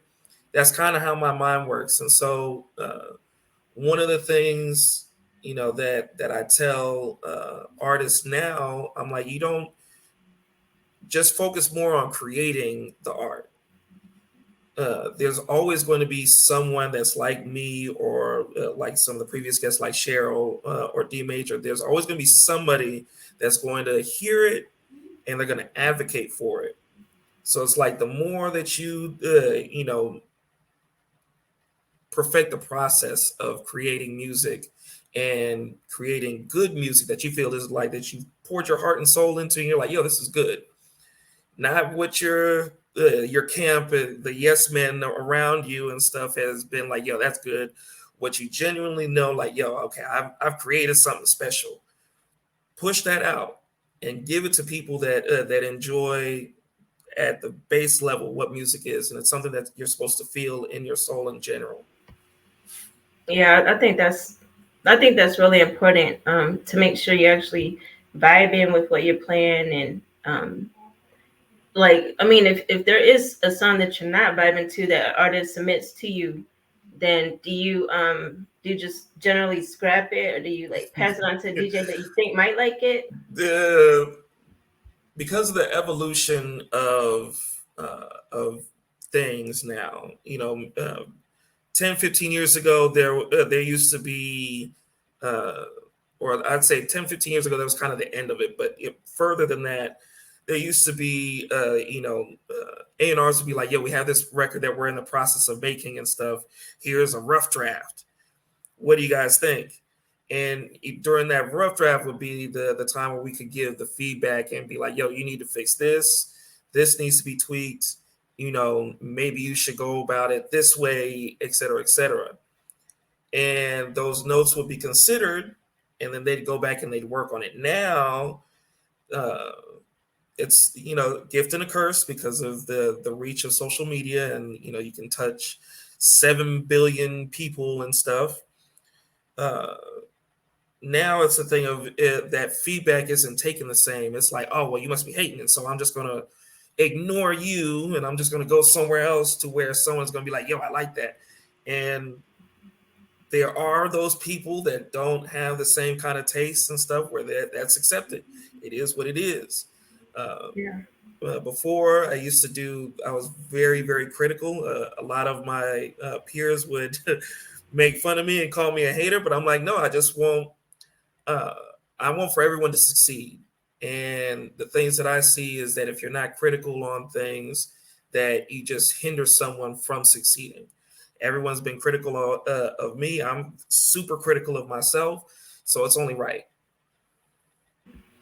I mean, I completely agree. And I think that's really important, that artists they should understand, especially when they're submitting music, they should understand what the style of that DJ is, instead of just blast it out to whoever, without having understanding of what you like or what your, background is, because they do hate that.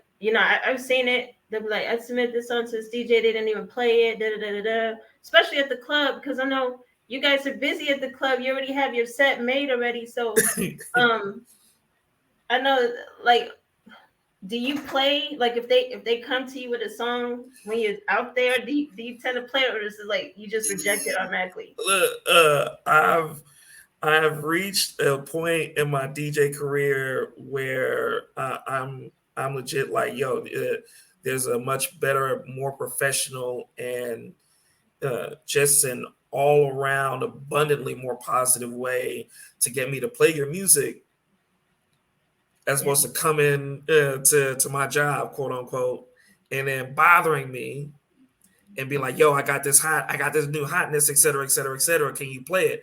Like, I haven't had a chance to vet it. And a thing of the people that come or the people that are here, wherever I'm spending and stuff, like, there's an expectation of me to be who the Dark Knight is. You know what I mean? And I can't take that gamble of playing something and it not being all that you hyped it up to be. And then all of a sudden it's like now two of us look bad. Myself and you, because I'm for damn sure not going to be the only one that's looked at. Yeah, that's your reputation right there. I mean, I feel you completely on that for sure. We have a question from our co-host Yama. He'd like to ask you something. What up? Oh, you're muted. You gotta unmute, Yama. My bad. How you doing? I'm good. Blessed. I wanted to ask, what has been like the most fun, I guess, like show or venue that you've done, like throughout your career, and why? Like, what happened? I have a lot. I figured it'd be. I have a lot, man. I'll say this. This is about 7 or 8 years ago. I've been DJing for a radio station out in Georgia for a while, and so I was like, you know what? Like, I'm gonna go ahead and I'm gonna take this 14.5-hour drive out there. Initially, to network and stuff, and I was like, if I get a chance to play, I get a chance to play. Definitely. I was already doing, like submitted music for a segment and stuff. So I went to the radio station that was up there, DJ'd, and then it was the program director's birthday weekend. He was like, "Yo, I'm having this comedy show / I got the party. You should come through." All right, cool. So I pulled up and I DJ'd that. That was probably the first time where I could really like just be myself as a DJ and not have to really kind of maneuver and finagle things. And the response that I got and the relationships that I made, shout out to Nick, Big Twin, Swin, AP, everyone that's out in Valdosta, the Savannah and Georgia area. Like, the love and just seeing the reactions from people and how they moved and stuff, man, just like top notch. Plus, a lot of the stuff that I saw, like, DJing in the clubs here versus DJing out there. Yeah, I can imagine. That sounds like a lot of fun, though. You got to, you know what I'm saying, not have any parameters and stuff as artists. Yeah. Being able to be ourselves is like a big deal. And then also to get the reaction you wanted to get after that. That's beautiful. So yeah, man. Look, my confidence went through the roof after that, and I came home, big chested and big headed, like, yeah, y'all ain't gonna tell me nothing. Y'all don't know what just happened last weekend. Nah, I bet. I will have too. Yeah, I mean, because I haven't been to any clubs in that area. Can you kind of speak on the difference between out there versus here in Texas? Okay, so let me put on some groundwork. I've DJ'd not just in San Antonio. I've DJ'd in Del Rio. I've DJ'd in Austin, Houston, Dallas, Mississippi, Tennessee, Atlanta, Valdosta, and Savannah. I've been around. You know what I mean?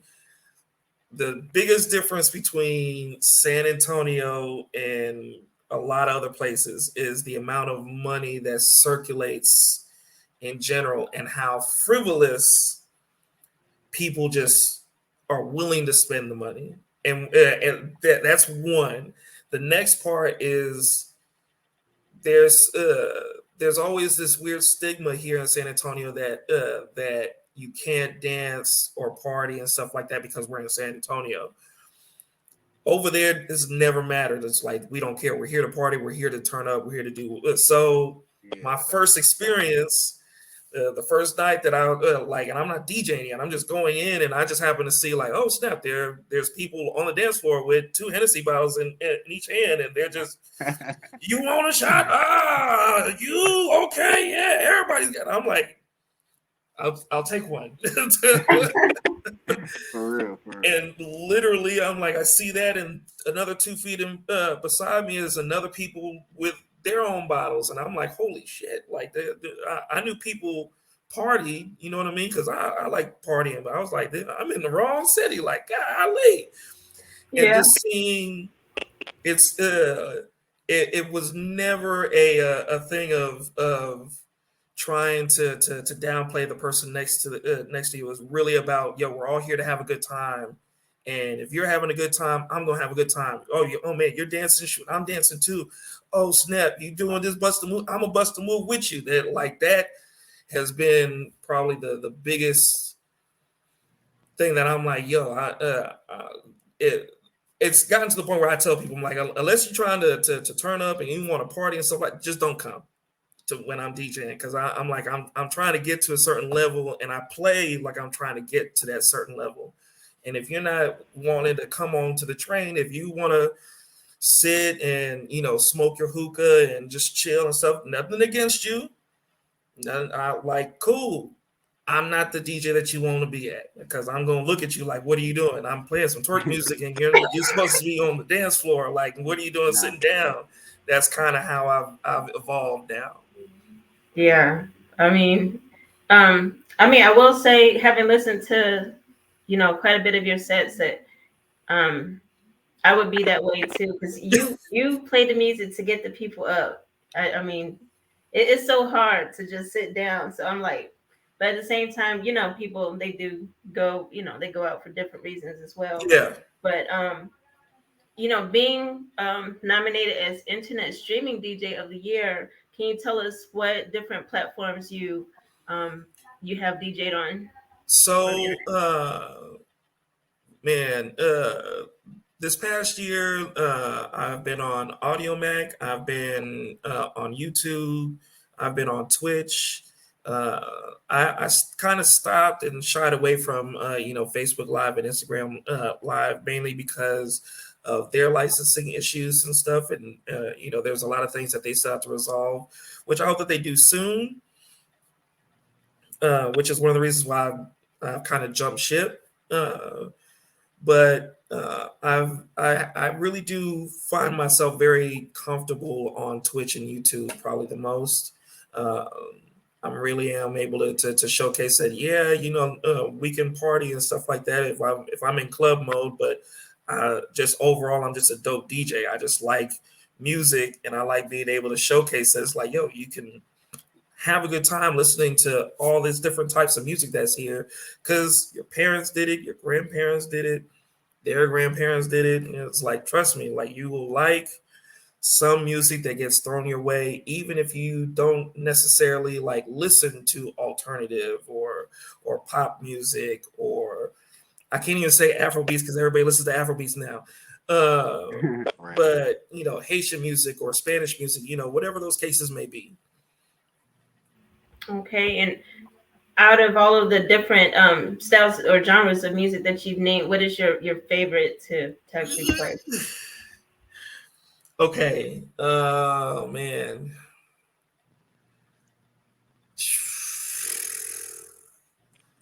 I'm a drop a little known fact about myself.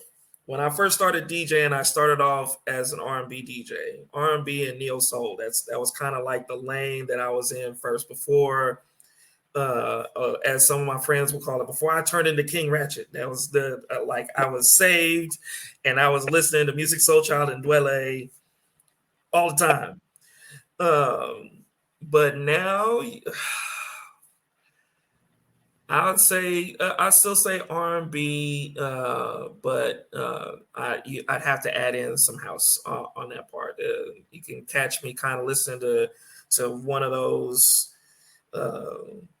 genres like all the time, whether it's K-Tronada, Austin Mills, things of that nature. Okay, nice. I was expecting to say something different, but okay. Just from posts that I've seen.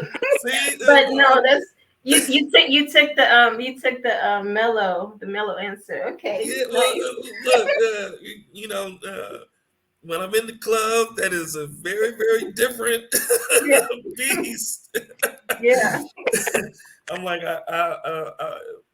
I'll put it like this. When I'm in the club, you're gonna hear some Beat King abundantly. You're going to hear a lot of twerk music, and you're gonna hear a lot of ratchet music because for me, ratchet is fun. It's supposed to be fun, and it's supposed to encourage people, both men and women, to want to dance with each other or to dance. Period. You know what I mean? Yes. Even though trap has engorged itself on hip hop and stuff, there's still a lot of records that should be played because they are directly influenced for people to have fun and to dance. And that's probably the one thing that other DJs just don't do. It's like, I want to play trap all the time, and I want to play trap. And I'm like, yo, there's a bunch of women that came out and spent that hour to get ready, and they don't want to hear trap. They want to be able to flex and stuff like that. So let them flex, let them have their good time. Because I guarantee you, once that happens, like, everybody else is going to start having a good time. That's true. That's an aspect I actually didn't think about was because me personally, like I'm kind of like, I like the trap myself. I like anything. Not that I go out much anymore anyway, but you made a good point about like the ladies, when they're dressed up, they want the cute music, the Beyonces and stuff like that. So that makes sense with that. Can you tell us how an artist, like for artists that are interested in, are you accepting music from artists? And if so, what's the best way for them to send music to you? Always. Look, I will always accept music. The only guarantee that I do have is, I may or may not play it. You know what I mean? But in terms of giving me the music, yo, I'm all ears. So if you want to send me music, you can either hit me on my Facebook. Facebook is official The Dark Knight, or you can email it to me, thedarkknight@gmail.com. Look, as long as it sounds somewhat mastered, somewhat professional, and I say that somewhat part, I can't even say it with a straight face. Look, y'all motherfuckers gotta come correct. If the shit is not done right, I ain't gonna play it. Talk your talk. It's a standard. That makes sense. That's for sure. Okay. Thank you so much for being on the show today. Really appreciate you. And I'm a big fan myself, and we're always going to show some love from HomeBase Promotions. I appreciate that. Appreciate you so much for being on the show. Thank you for taking time out your busy schedule to be with us. Man, look, you hit me and I was like, man, okay, I got some time. I really, really appreciate that. Best of luck on your nomination, and we'll see what's up tomorrow. Hopefully you win it. All right. Thank you so much. We'll be back for a close, but right now we got Vrygo, who is a past nominee of the SCAs. Let's check her out. I'm not sorry. Don't be mad, don't be mad. No, I'm not sorry. Don't be mad. That was Vrygo, y'all. She's a past nominee of the Southern Entertainment Awards. Man, Yama, that was nice. Having the nominees on today. What did you think about all the nominees we had? I think they were really insightful. Definitely, I think that's what I took from the most from listening to everybody. Yes, had some really good advice. Just really good, just things for artists to do and to look out for, and just ways to better themselves. And also just that they're just good people to probably have like in your corner to just get advice from and probably get some feedback from too. I think everybody that we had on today said that they would actively listen to your music. So I feel like artists, like also having like kind of like a board of like people to listen to your stuff before you put it out or even after to get some evaluation is good. And I feel like those, if you can get those people to do it from all of the credentials and stuff that I've heard today and everything, all of the experience that they have, that's a pretty good group of people to kind of back you up. So I learned that, and just that everybody is always working. They have a lot of things going as well, and a lot of different avenues, and that was inspiring to hear as well. Definitely. I mean, they dropped some major gems for artists, just artists and labels, because there's a lot of labels that don't have their stuff together right now, and I think they could benefit from that, the advice that they gave us today, as well as other managers. There's like so much. I mean, because this industry is so fast paced, fast moving, and it's easy to miss steps, and like there's new stuff coming out all the time, like new procedures and things like that. Like even with this is kind of off subject, but even with, I was reading up on just like the new Billboard Twitter agreement that's out. I don't know if you've heard about that one, but Billboard has a contract or some agreement. I won't say contract, but agreement with Twitter, where a lot of the they have like a special chart just from that, and a lot of artists don't realize it, because there's so many people that don't have a Twitter account still, and I'm like, you need to even get a Twitter account. Get a Twitter account because there's a chart specifically for artists that are featured on Twitter. And so it's like if they see like a lot of traffic for a certain artist or that hashtag that artist, then they will add that artist to a chart. A lot of artists don't even know about that one. Oh wow. So, but yeah, I do want to, before we close, I do want to speak on again, this was a special Southern Entertainment Awards edition that we had today. There's a founders brunch going on tomorrow, and it's going to start at 11 a.m. It's at EG and MC venue out in Nashville, and both founders will be in the building. I'm not sure. I know some media outlets were. I think they're asking for the interviews to happen actually at the awards, or like, I don't know if it's before or after, but there is a founders brunch, just to chill and get to know the founders of the Southern Entertainment Awards, because they've again been doing this for not over, but 20 years, at least having the awards ceremony itself. And it's a great chance to go out and network with them if you're in the Nashville area. And then later that evening is the actual awards ceremony itself. It will be at the City Winery, which is at 609 Lafayette Street, Nashville, Tennessee. Nashville is the whole city, of course. I keep saying Nashville, but anyway, but it's the 20th annual Southern Entertainment Awards, and we want to say our congratulations to them just for working so hard to get this type of event out there. I mean, because it's covering all of the Southern U.S. Like that's a lot of states down here that are being covered. But big ups to them. And thanks again, Yama, for being my co-host today, filling in for Grandmaster Bass Monstar. He will be back hopefully next week, and really appreciate you. And we know you're coming up with the Monday show. Monday is a holiday, so I guess the following Monday is when we'll have the first Music Monday. Yeah. But artists tuning in, make sure that you submit your music over to us so that we can get it over to Yama so we can start taking a look at it for the Sundays. We'll also be reviewing it for our HomeBase radio playlist as well, because we have a lot of playlists. Like right now we have over 40, but we have a lot more coming out. We have, I think, about 10 or 15 that were just newly created that we're building. And so we have tons of, different types of playlists for you to possibly be placed on. If it doesn't fit one, it might fit another. Never know. And then we got different curators. We all have a different ear. So exactly. Somebody might like it, somebody might not. So, but yeah, you have a great chance of being placed if you submit to us. Exactly. But don't forget, we got all the links and all the information down at the bottom. So y'all go ahead and check that out. we definitely gonna be actively listening. So take a chance with getting some promotion and getting yourself out there, man. It doesn't hurt, and it only takes a little bit of time. So I would definitely do it. I take some time out of my week every week to go and submit to different playlists and different publications and stuff like that. So it could go a long way for you. And at the end of the day, you can also just make the connection.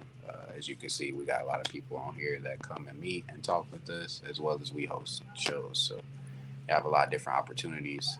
If one door doesn't open, there's plenty more. So For sure. Keep your heads up as artists and keep trying to. Definitely. And also I sometimes forget to mention these playlists, but we have some YouTube playlists as well. So like for some of the artist playlists, like the Millennial Z, which is like more for millennials, but there's an R&B playlist that also has a corresponding YouTube playlist. So if you have a song that we add to that, then it automatically will get added to our YouTube playlist as well. So there are different ways to get seen, heard, represented by HomeBase Promotions. Thank y'all again for tuning in. We'll check y'all next week. Peace. I'm not sorry.